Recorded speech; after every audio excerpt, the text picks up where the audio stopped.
Mes frères, mes sœurs, cousins, cousines, ça c'est un moment très émouvant pour des gens comme nous. Abdelkissi, comment ça va? Ça va et toi? Ça va, ça va. Je dis émouvant parce que il y a 50 ans, il y avait un combat qui nous a fait rêver. Je pense que ni toi ni moi, ce jour-là, n'avons dormi de la même façon. Parce que déjà 2 ans avant, il y avait eu Frazier Ali. Et déjà, je me souviens que j'étais tout excité le matin de savoir qui avait gagné ce combat à New York. 2 ans après, en septembre 74, alors que le combat a eu lieu en octobre, 2 ans après, en 74, The Rumble in the Jungle, à Kinshasa, au Zaïre à l'époque, Congo, République démocratique du Congo aujourd'hui, il y a eu ce qu'on appelle le combat du siècle, Abdel. Et ce combat du siècle, c'est qui contre qui? Ali Bomaye. Mohamed Ali contre George Foreman. Ben voilà. Ali contre Foreman. 2 monstres. Le combat du siècle. Encore aujourd'hui, c'est le combat du siècle. Et je pense qu'au XXIe siècle, il n'y a pas un combat qui a dépassé la légende de ce combat-là. Est-ce qu'on peut le mettre historiquement dans un espèce de storytelling? Pourquoi ce combat, d'abord, a lieu à Kinshasa? Qu'est-ce que va faire Ali et le pauvre Foreman à Kinshasa? Bien, tout d'abord, dire de ce combat une spécificité vraiment à lui. C'est une masterclass à lui seul. Donc, quand on analyse le combat, on apprend plein de choses. On apprend ce qu'est le noble art. C'est un combat pareil qui donne toutes ses lettres de noblesse au mot le noble art et qui montre aussi comment il faut faire contre un gars qui est donné un adversaire qui est donné bien plus puissant.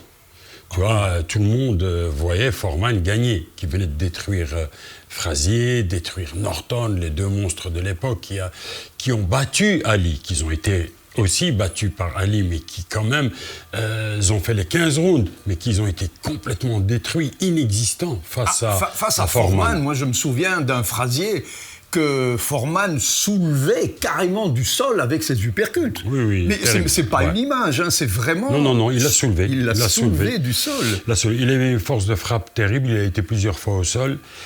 Et pour détruire comme ça deux énormes boxeurs, Frazier et Norton n'étaient pas rien, c'était vraiment des adversaires terribles. Alors, arrivé devant Foreman, qui donnait Ali gagnant? Juste les fans. Ceux qui étaient les Mais même pas, parce que toi, tu étais un fanat absolu de Ali, et tu pensais absolument pas que Ali pouvait battre... C'était ma foi qui voyait Ali gagner, mais derrière, il y avait une énorme peur. Et cette première leçon que nous a donnée Ali, c'est ce mental extraordinaire. Qu'est-ce qui s'est passé? Quand il était avec tout son entourage et qu'il entrait pour aller vers le combat, son entourage avait une tête de mort, des têtes d'enterrés. Alors tu voyais, ils étaient là, ils avaient peur, ils se retournent à un moment donné vers eux, il leur dit « Mais qu'est-ce que vous avez? Est-ce que vous allez à mon enterrement ou quoi ?» Et c'était lui qui leur redonnait du courage, il disait « Allez-y ». Et puis tout son comportement avant le combat, pendant le combat, où il parlait avec Foreman, ça nous a démontré une première leçon, c'est qu'un boxeur, s'il veut aller loin, c'est le mental, en premier. Puis il va suivre d'autres conditions. Mais la caractéristique principale d'un boxeur, c'est avoir un solide mental, et ça, on a appris dans ce combat-là. Alors, l'histoire, c'est que Don King, organisateur de combat à l'époque, pas aussi célèbre qu'il ne l'a été après, vend à Mobutu, le président du Zaïre, un combat pour redorer le blason de Mobutu, quelque part dictateur aux yeux de la planète. Et donc, pour 5 millions pour Ali, 5 millions pour Foreman, en fait, il dit à Mobutu, l'un a déjà dit oui, alors qu'en fait, il n'a pas dit oui, l'autre a déjà dit oui, alors que... voilà, donc il bluffe un peu tout le monde. Il avait déjà tout vendu. Il avait déjà tout vendu, il avait tout organisé dans sa tête, et il arrive à créer cet engouement extraordinaire, un engouement planétaire autour d'un combat qui est devenu bien plus qu'un combat, parce que les grands artistes de l'époque, James Brown, Myriam Makeba, ont été à Kinshasa pour préparer l'avant-match. Ce qui s'est passé, c'est que Foreman a eu un problème physique, son arcade sourcilière a été blessée, et donc le combat a été postposé de 3 semaines. Ce qui veut dire que Foreman, pendant 3 semaines, il a été dans un milieu hostile, où on l'insultait du matin au soir, où la foule criait Beaumaillé, c'est-à-dire Ali, tue-le. Et l'erreur psychologique aussi de Foreman à l'époque, souviens-toi, c'est qu'il a débarqué de son avion avec 2 bergers allemands, qui étaient les chiens que la police belge utilisait pour taper les manifestants zaïrois à l'époque. Donc, antipathique au possible Foreman. Et on l'appelait le tueur silencieux parce qu'il se promenait, souviens-toi, avec toujours ses mains dans les poches, le regard bas, comme s'il allait sortir son flingue et descendre quelqu'un. Donc il n'avait pas du tout la sympathie du public africain. On le prenait pour un blanc, alors qu'il était plus black que Ali. Tu te souviens de ça ? Bien sûr. Et Ali a joué avec tout ça. Il a joué avec ça. Mais Foreman est resté très très fort parce qu'il était sûr de lui. C'est un homme qui est doté d'un esprit de combativité extraordinaire. C'est aussi un homme à qui je rends un grand hommage parce que, voilà, c'est un terrible boxeur. Et d'ailleurs, je dirais que s'il y avait une revanche, il ne commettrait pas les erreurs qu'il a commises. Quelles sont ces erreurs, justement ? On va en parler. Et Foreman n'est pas tombé trop dans le piège au début, malgré il n'a pas été touché parce qu'il était fort, solidement. Il était très solide mentalement, tu vois. Ça a joué certainement un petit peu, évidemment, en voyant qu'en Afrique, lui, il s'estime aussi être un noir, si tu veux. Il n'y a pas qu'Ali qui est noir, il est peut-être même plus noir qu'Ali.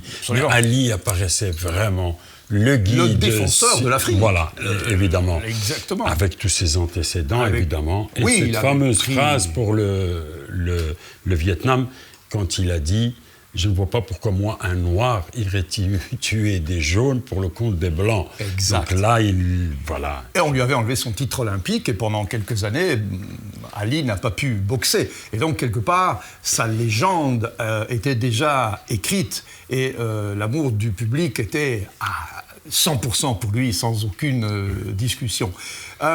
Olympique, c'est pas son titre olympique qu'on lui a enlevé, c'est son titre mondial qu'il avait acquis avec Sonny Liston. Mais son titre olympique, c'est lui qui a jeté sa médaille dans le fleuve, mais on lui a jamais enlevé son titre olympique parce que celui-là, il était acquis. On lui a enlevé son titre mondial. Pourquoi ? Pour le remettre en jeu. Et c'était là où Joe Frazier va le reprendre, si je me souviens bien, avec Jerry Quarry. Si je me souviens bien. En tout cas, le titre olympique, en effet, c'était pas sous le nom de Mohamed Ali, mais souvenez-vous de Cassius Clay, que lui considérait comme son nom d'esclave. Et donc, on est en octobre 74, Kinshasa, minuit largement passé, parce que le combat a lieu très tard dans la nuit, climat très chaud, très humide. D'ailleurs, après le combat, le ciel se déversera sur Kinshasa avec un déluge. Mais le combat va se dérouler dans des conditions absolument extraordinaires. Donc vous imaginez déjà, je ne sais pas, 80 000 personnes autour de... Je sais qu'il y avait le stade était rempli. Beaucoup de monde, il était rempli. Je me demande s'il n'y avait pas 120 000 personnes. Carrément, voilà. Donc là, on est à un minimum de 80 à 120 000 personnes. Mais au moins 80 000 personnes, ça c'est sûr. Qui sont toutes pour Ali. C'est Ali Beaumaillé, Ali tue-le. Premier round, il y a un truc absolument incroyable qui se passe parce que on s'attendait à ce que Foreman se lance dessus et le démolisse. Non, le premier round, c'est Ali qui se lance sur Foreman et qui carrément le jab du droit, si je me souviens bien. Il le nargue beaucoup avec son jab du gauche, donc son poing avant. Ouais. Il le touche bien léger. Ouais. Mais ce qu'il fait, et là tu as raison, il arrive avec un direct du droit. Donc dès qu'il le touche il fait une ouverture avec son gauche. Il pique avec son droit et ça lui a fait très mal. Ça lui a fait très mal et il ne s'attendait pas du tout à ça. Et donc on se dit, deuxième round, ça va être la même chose. Et là, changement total de stratégie. Pourquoi ? Parce que stratégie, Abdel, il y avait.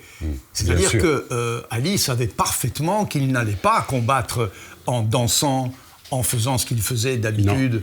Il savait exactement qu'il allait se mettre dans les... On nous fait signe 60 000 personnes. Bon. Donc c'est énorme aussi, de toute façon. Ali se met Et ça, c'est très important parce qu'on en parlera abondamment et nous-mêmes, on va essayer de dire si il oui va ou non, devenir ça a une attentiste, importance. il va laisser venir Foreman. Il se met dans les cordes, c'est-à-dire il se met le plus loin possible dans les cordes, Ouais. cordes que Foreman dira être distendues d'une façon illégale en disant on a distendu les cordes pour permettre à Ali de se mettre tellement loin que je n'arrivais même plus à le toucher. Abdel, est-ce que oui ou non, encore aujourd'hui, 50 ans après, on peut donner une explication Bien sur sûr. ces fameuses cordes? Bien sûr. Tout d'abord, c'est une fausse excuse que dire que les cordes sont distendues ou pas. C'est possible. Mais bon, il faut savoir les utiliser. Ali était un maître pour utiliser les cordes. Donc, il se mettait sur les cordes et il travaillait avec ces cordes. Il sentait jusqu'à quel moment il pouvait aller en arrière et revenir sur le côté, ressortir de la possibilité d'être touché. Si toi, en tant que foreman, tu penses que les cordes sont trop molles, trop distendues et qui va loin, tu n'as qu'à faire un pas en avant et tu approches ton adversaire. Donc, Est-ce que c'est une position naturelle à ce moment-là de faire un pas en avant? Est-ce qu'un boxeur qui est habitué à combattre à une certaine distance, oui, il avance. est-ce que Il ce doit pas avancer. en avant dans des cordes qui sont... À la limite, il se disait, je suis en dehors du ring si je fais un pas en avant. Non. Tu as ton adversaire face à toi et la distance, tu la vois à l'œil. Le boxeur a ce coup d'œil qui voit les coups arriver, qui voit la distance où est son adversaire. Je n'ai qu'à faire un pas en arrière et je sais que je suis hors de portée. Et est-ce que moi, je touche ou je ne touche pas? Tu vois, si j'avance un petit peu, je sais si je suis dans la portée de ses crochets, de ses directs. Un boxeur doit avoir, surtout du niveau de Foreman. Donc ça, c'est pas une excuse. L'excuse qu'il pourrait avoir, il pourrait dire, il a été trop stratège.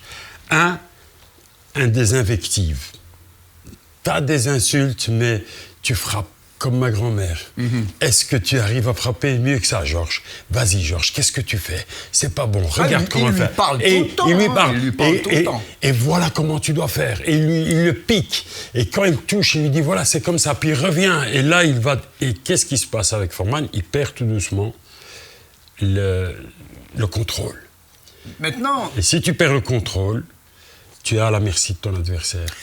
techniquement, quelque part, Ali, en se mettant dans les cordes, avec toute la variété des coups qu'il avait, Ali limite ses coups à un jab du gauche, un jab du droit. C'est-à-dire des coups très courts, qui font pas très mal, mais qui piquent. Mais il n'y a plus de possibilité de créer autre chose que des jabs des deux bras. Mais ça, c'est parce que Ça, c'est Ali, sa décision. Non, c'est parce que Ali a compris que s'il venait en crochet ou en uppercut, il ouvrait son côté intérieur, tout ce qui est intérieur. Dès que tu ouvres avec des larges crochets, ou même des courts crochets, tu ouvres. Alors quand tu es comme ça, tu as le direct face à ton adversaire, si tu as le direct, ton bras fait obstacle à ses coups. Donc c'était le meilleur moyen. Donc il limite intentionnellement sa boxe à deux jabs, gauche-droite. Et je dirais pas que des jabs, parce que la différence entre le jab et le direct, là, il donnait des directs. Et les directs sont très méchants. Mais le court. jab, c'est juste qu'il te touche, mais court. Court. Court ou long, c'est des directs. Tu vois. Et lui, il va le donner en fonction, ils seront courts ou longs en fonction de la distance de son adversaire. Si son adversaire est à 30 cm, ben c'est des directs très courts. S'il est loin, eh ben on voit Ali donner des longs directs. Tu vois. Et en fait, il passe 6-7 rounds à utiliser les cordes, 1, pour amortir les coups, 2, pour les prendre comme... Pour revenir une vers catapulte, lui, pour revenir vers lui. Et en même temps, si tu vois quand il est dans les cordes, il repart vers la droite ou vers la gauche, ça dépend du coup que donne Foreman, il le voit. Ça, c'est le fameux coup d'œil, la vista. Si tu as ce coup d'œil, tu vois au départ ce que Foreman va donner. S'il vient avec son direct, qu'est-ce qu'il fait? Il vient là et il sort du champ. Et s'il sort du champ, ben, c'est-à-dire qu'il a esquivé le coup. Et là, il revient au-dessus, de nouveau par des directs. Mais il va le prendre aussi tout le temps. Bien sûr. Ça fait partie de la stratégie. Il le fatigue physiquement et moralement. Psychologiquement, tout à fait. Alors moi, j'ai une question quand même stupide, que tout le monde quand même peut se poser. À aucun moment, son coin ne lui dit « Georges, il faut changer de stratégie ». Et si on ne lui dit pas changer de changer de stratégie, est-ce que c'est peut-être parce que son coin savait qu'il n'avait Pas d'autres stratégies possibles, techniquement? Tu as répondu pratiquement à la question. Et le coin de Foreman et Foreman, ils n'avaient pas l'habitude d'adopter d'autres stratégies que celle qui est de frapper, de cogner. De détruire. Si vous voulez, regarder le combat Foreman, Ron Lyle. Là, tu vas voir ces deux types qui ont la même stratégie. C'est frapper, avancer, frapper, sans se soucier des coups qu'on reçoit. Ali, non. Ali, c'est frapper et se soucier des coups que tu reçois. Donc, c'est piquer, vol comme un papillon et pique comme une abeille. Donc, c'est l'art de toucher sans être touché. Et ça, c'est Ali. Tandis que Foreman ne l'a pas, ça. Il ne sait pas changer une stratégie pendant un combat. Ce n'est pas possible. La seule chose que tu peux faire, oui, c'est le travailler avant, à l'entraînement. Alors celui-là, c'est ça leur erreur. S'il y a une erreur, et c'est pour ça que Foreman leur en voulait à son coin, ils ont dit, vous n'avez pas pensé à ça, vous auriez dû penser à ça. Me donner une possibilité de recours contre un boxeur comme Ali. Ils étaient peut-être tellement sûrs, mais un petit peu comme 90% des gens à l'époque, que ce combat était inégal.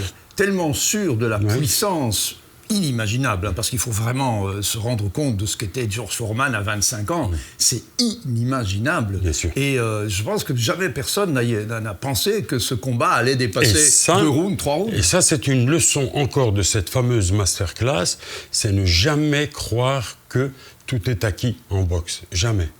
Tu peux l'avoir mentalement, te dire, moi je vais y aller, je suis le gagnant, je suis le meilleur, je suis le plus fort, comme Ali pensait.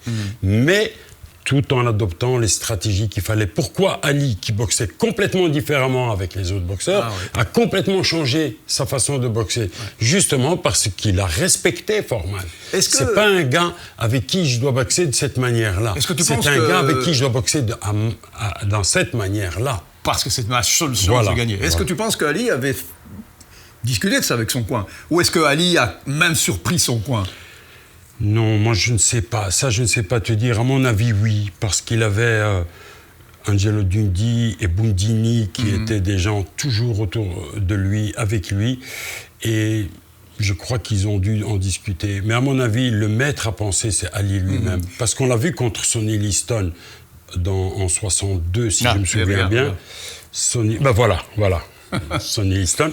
Et en 62, si tu veux, c'était aussi un gars très fort, très puissant. C'était un ours. Il lui rentrait dedans, mais Ali, là, il a préféré danser. Mais pourquoi? Parce qu'il était plus court que lui, légèrement plus petit. Ali fait 1m91, la même chose que Foreman. 1m91, 92, tandis que Sonny Liston était plus court, donc il pouvait jouer à danser autant. Et il était beaucoup plus jeune. Il avait 10 ans moins. Il avait 10 ans, ça, il pouvait te faire un 15 rounds en dansant, et il dansait super bien. Avec Foreman, il s'est dit, là, je ne vais pas danser. Là, je vais le laisser venir, je vais l'énerver, je vais le saper physiquement, psychologiquement, et quand je sentirai l'ouverture...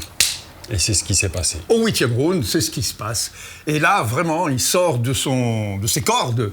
Et il y a ce chaos extraordinaire où il le regarde tomber comme un toréador, il tourne autour. Il passe sur le côté, sur le côté gauche de Foreman. Il pique avec un direct du droit, mais vraiment bien placé. Après toute une série de coups qui l'ont déjà diminué. Et il le laisse tomber. Et là... Chapeau et respect à Ali. Pourquoi? Parce que n'importe quel boxeur d'aujourd'hui aurait profité encore pendant ce moment de la chute d'envoyer encore un uppercut ou un crochet, ou même 2 ou 3, le temps qui tombe. Lui, il l'a laissé partir. Ça, c'est... Mais il a pris le risque de... Tout ce que dit le noble art. Absolument. Il a pris le risque aussi que Foreman ne se relève à 7 à 8 et peut-être... oui, mais non, il l'avait. Non, il pouvait il l'avait, c'est fini. C'était fini. Foreman ne pouvait pas aller plus loin.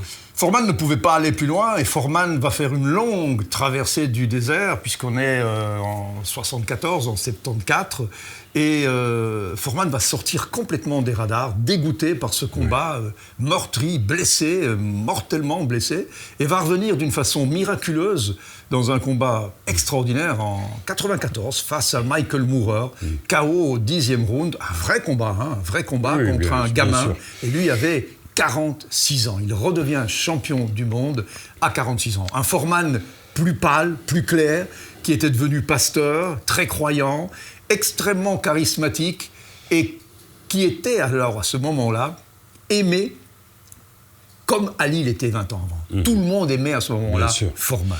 Mais il a montré aussi énormément de respect à Ali. Il a encore beaucoup parlé sur lui. Il a dit que ça a été le combat qui l'avait démoralisé. Mais il rendait hommage à Ali, même pendant son vivant, parce qu'il était encore vivant, Ali. Il a été dans plusieurs plateaux de télévision avec lui. Et contrairement à ce que beaucoup de gens pensent, il ne lui en a jamais voulu. Au contraire, il l'a respecté. Comme Frazier, beaucoup de gens disent, mais finalement, c'est des boxeurs qui se respectaient, des hommes qui se respectaient. Oui, j'ai vu d'ailleurs une émission où tous les trois étaient sur le plateau et Frazier et Foreman n'arrêtaient pas de complimenter un Ali qui était déjà très diminué touché par la maladie de Parkinson. Et c'était en effet très émouvant. Alors, The Rumble in the Jungle à Kinshasa. Est-ce qu'un autre combat de ce type peut être organisé à Kinshasa? Pourquoi pas, avec Martin Bacolé? Ce serait extraordinaire de voir un combat pour le titre mondial, le titre unifié peut-être, et un champion congolais dans le continent africain. Ce serait extraordinaire. Ce serait pas mal, ce serait extraordinaire. Magnifique. Ce serait incroyable, ce serait vraiment... plus que cinématographique, et les gens adorent ça, et c'est peut-être de ça que la boxe manque aujourd'hui, c'est d'histoire aussi extraordinaire que ce combat mythique, le combat du siècle que Ali et Foreman ont livré un soir d'octobre il y a exactement 50 ans.